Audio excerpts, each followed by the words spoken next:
o senhor fosse em loco e a gente pudesse caminhar entre aqueles prédios antes de irmos falar com a juíza. Há uma possibilidade disso?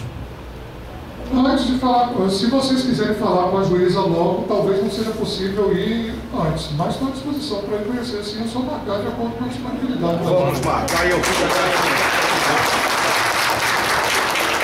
Ficamos agradecidos. Sobre essas perícias que estão sendo feitas em Muribeca. Pessoal, só um minutinho para poder ouvir.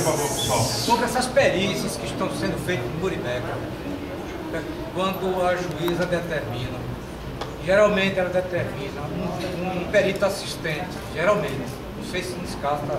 Aí eu pergunto, é da confiabilidade do promotor público, da Justiça Pública, daqui do Ministério Público, é da confiabilidade do Ministério Público, porque nos dá a todos os moradores do conjunto Muribeca a confiabilidade também.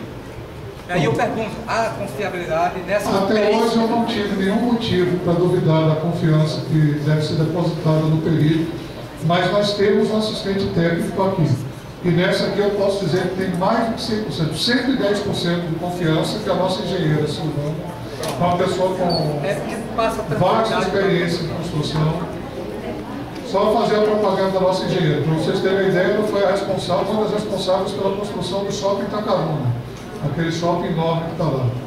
E até hoje ele não caiu, ele continua lá. Então, vocês continuam lá, vocês podem ter certeza que nós estamos muito bem assistidos aqui.